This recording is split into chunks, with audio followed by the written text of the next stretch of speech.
Up until a couple days ago, I'd never seen any of the Hostel films. But Hostel is a part of this year's 31 on 31, so finally I was able to check out this trilogy of films, so it's time to stop and rank all 3 Hostel films from the worst to the best.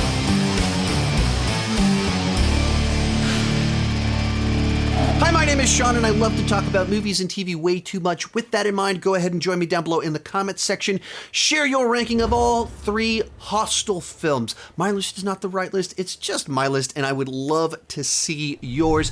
And when it comes to this year's 31 on 31, the premise is essentially torture films. So we've got Hostel, Saw, Wrong Turn, and Hellraiser. It has been an intense 31 films to watch over the last few months, and the Hostel films were the only first-time watches for me in this particular set of films. So it finally happened. I honestly didn't really know what to expect going in. I had almost no knowledge of what the plot was. I just knew that they fell into the torture porn category. I was like, all right, what's that going to look like? I wonder what that's going to be when I check this thing out. But characters, anything like that, I just didn't really know.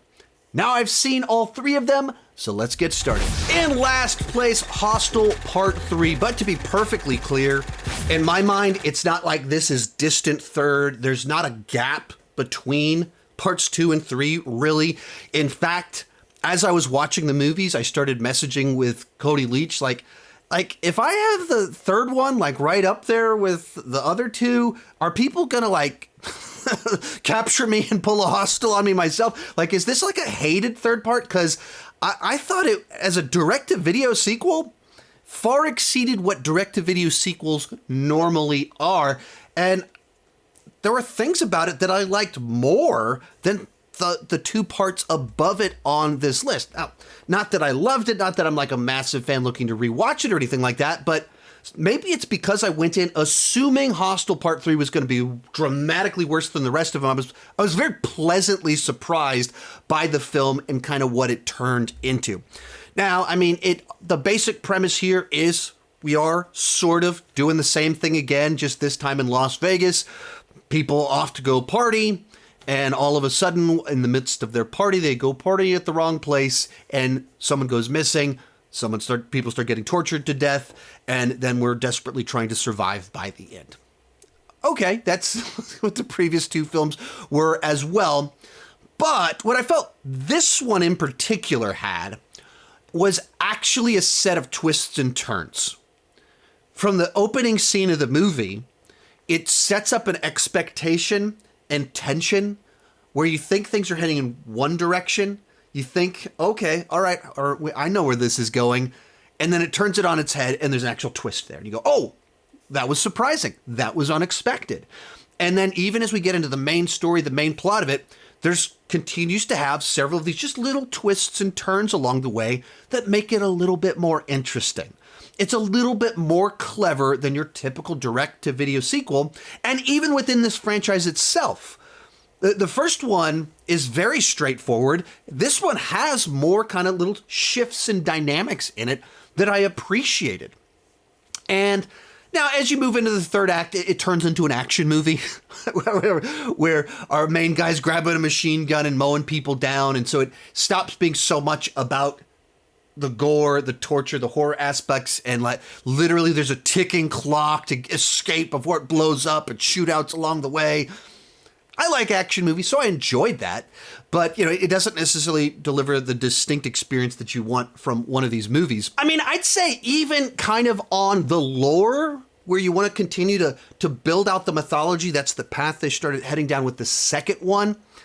They even do a little bit more of that here, where they add this element in of, now we're going to do Las Vegas odds. It's a show, so there's people watching what's taking place. It's just kind of like one more dynamic, one more way to kind of turn it on its head, to have something that's a little bit different. Basic, 2-sentence synopsis sounds about the same. We're just in Vegas. But in the execution, more twists, more turns, more lore. It's a little bit different, and that's kind of a win for a direct-to-video sequel. So, as for me, I went in very low expectations. Just even the director of it, Scott Spiegel, he's a guy that's essentially most famous for who his friends are. One of them, Sam Raimi.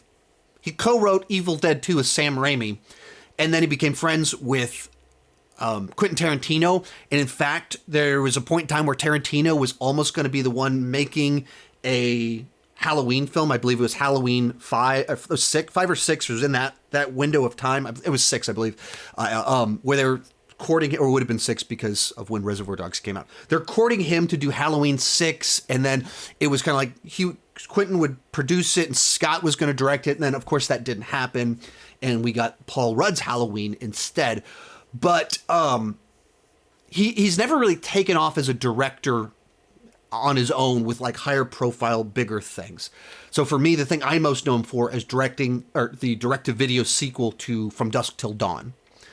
That itself, I think, of direct-to-video sequels is not too bad as a direct-to-video sequel. And that is, again, what I'd say about this film, that like it over-delivered what it should be. A direct-to-video Hostel movie shouldn't be this good. Is it great? No. Is it amazing cinema? No.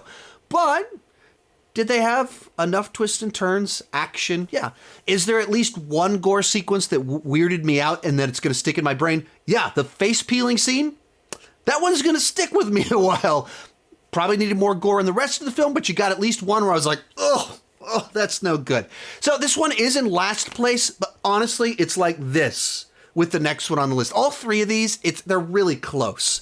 There's not, in my mind, gigantic gaps between these films. Our runner-up, Hostel Part 1. As I said before, I watched this movie for the first time literally 2 days ago. So this is very fresh and new for me, and I watched it very far removed from when it first came out. After watching the films, as I mentioned before, I started DMing with Cody Leach, and like his perspective on the first Hostel. He goes, I saw it for the first time when I was in high school, and I hadn't seen movies that were just that intense like that before. And so at the time, it was probably a lot more potent than it is now watching it. If you've seen every Saw film multiple times, and then you go back to 2006 and watch this film, I don't think it's quite as just shocking in its bluntness, in its direct portrayal of cruelty towards people, and just some of that desensitized, whatever that word I'm trying to say, that word that comes with watching so many Saw films.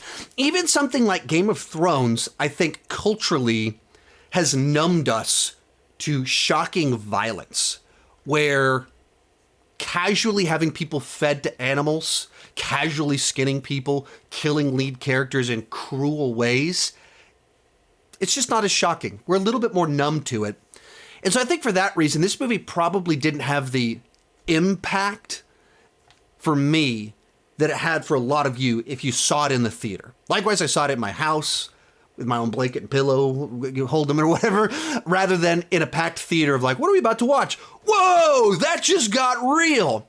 And with that as my context, start the film not really knowing what to expect. Got about 30 minutes into it. Once again, I message Cody and I go, hey man, I think I might have started the wrong video. I think I might have picked the porn parody of Hostel, because all that keeps happening is these guys go at places, girls take their shirts off and want to bang them every place that they go. And he's like, yo, we'll just wait 5 more minutes, about to go down. And it did. It got real intense real fast. But I like legitimately for me, it felt like I was watching Euro Trip, this trashy Euro Trip movie, and then it just hard shifts into, oh crap, people are dying and we got to get out of here. It was effective at that, and I think the rawness of the first one was a real asset, where they don't really unpack the lore and anything like that. You don't unpack it. It's just, it starts off flashy parties, naked girls, and then we are in this grimy hostel where you're being selected and putting in a gross warehouse, and horrible things are happening, and you're trying to just get out of this gross environment. When you get to the third one, it's a lot cleaner. We're in Vegas. It loses that atmosphere, and the vibe is lost. Like when you're in a room that's grimy and someone's grabbing a rusty blade to cut you open, it doesn't hurt more to be cut by a rusty blade than a sharp blade, but it feels so much nastier and gross. And that's the thing that I think really worked for this movie, was the atmosphere was the best of each of these films. But I also found it to be the most basic of these films by a lot, where it is just Euro trip, and then, oh crap, my friends are dying, I gotta get out of here, credits roll. So, like for this one, the third act was like, okay, he's just trying to escape. Okay, so, excuse me, burped a little bit. He's just trying to escape. It didn't have much that kind of like to latch onto. I didn't feel like I watched this one and found a lost horror gem. It was like, all right, that was cool. All right, I think I might have liked that a little bit more than I was expecting to, but I didn't love it or anything like that. This is pretty good. All right, cool. That's kind of my thoughts on it. The atmosphere was the real thing that really stood out here, and not really specific sequences, specific kills, or the payoff at all. But coming in at number 1 will be Hostel Part 2. Now, this movie, my reaction to it is kind of the reverse of what I just said.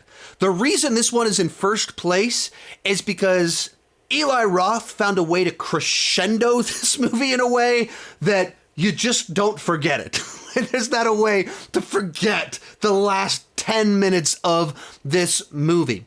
You know, for the first, it kicks off with following up what happened at the end of the previous film. Didn't really like that. I don't like when horror movies do that. It just feels cheap and unpleasant to me rather than satisfying. And then it kind of kicks in and it's like, okay, we're going to flip it this time. That we're going to follow girls instead of guys. I think it definitely adds a certain extra layer of terror when it is women as opposed to douchebag dudes. There's just something to it that, like, watching violence against them is just more horrifying in a sense. But the other thing it immediately does is that we track 2 of these clients. They're hunting them down. And it gives the movie a very different vibe because you see the flip side to it. You lose the atmosphere as soon as you do that. The mystery and the lure of, like, who are these people? How's this going down? You lose that, but it adds this, like, oh, okay. And you give it arc to the villains in a way. And it adds extra level of creepiness as you're watching these men in their late 40s, like, I want to kill these girls. There's an extra, gross factor to it. That they were selected, they were targeted, and then there's these little scenes where they even interact earlier on, and we know what's really going on there, and they don't. And it's a flirty conversation where one of them, the payoff for it is brutal murder. And the goal of a horror movie is to be horrifying. That's horrifying. That's disturbing. That's gross. So it adds that extra level of creep factor into it. It loses the grime, loses some of that, a lot of that. But it adds that extra layer in as you're following those guys. But I'd say the first 2/3 of this one, I was judging the first one, second one off the first 2/3. The first one, the freshness, just the grit, atmosphere, grime, put it on top.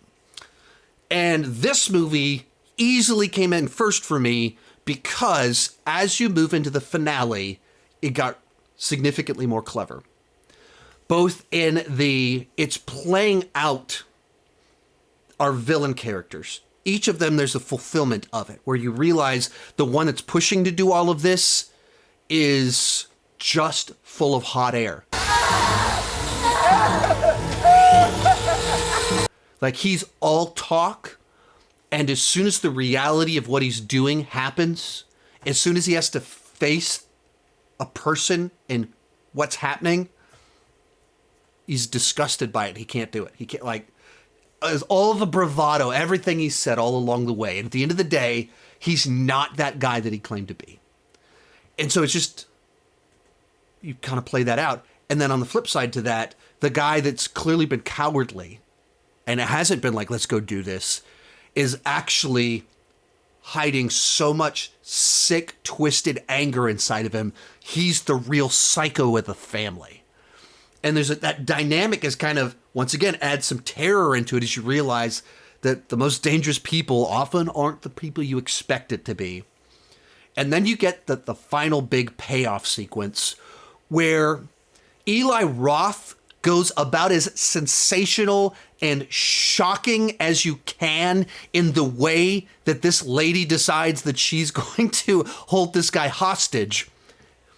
And at face value, you're just like, whoa, okay, they're going for shock value. We're just closing it. Like, what's the thing that you can do that'll immediately be memorable? Ta-da! They went for it.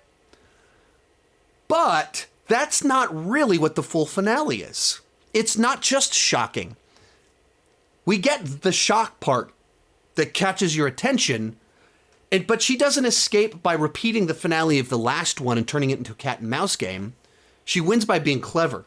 Like little details introduced earlier on, like she's smart and she's willing to do things and she has resources more than this guy. And so she wins by joining the club. I just thought like it was one of those ones like ended. I was like, I realized like I was grinning in a way that I didn't grin at any other parts, and the whole rest of it was like, they did it. Both, they did it, as well as they had a clever finale, or Eli Roth came up with a clever finale for it. I was like, yeah. 2/3 kind of generic rehash with a little bit of a twist to it, lost some atmosphere, but boy, did you figure out how to close this thing out right. Did you catch the way to pull this thing off? And then even with the brother that couldn't follow through, even just the way that he's tormenting her and he's like amused by it and he's laughing in the chord. Those, like, I remember that stands out. Just the sickness of this guy toying with her to get a reaction from her and then accidentally hurting her and being horrified by it. That's the stuff that I remember from these movies. And so a movie that made it into first place because the third act was by far the best sequence out of all three of these movies, so it comes in at number 1. Hey, if you enjoyed this video, I've got a ton of other horror rankings. They're right over there in that playlist. Saw, Conjuring, Exorcist, Friday the 13th, Nightmare on Elm Street, Evil Dead, so many more. There's like over 20 of them. Thank you so much for watching, and keep talking movies and TV too much. Bye-bye.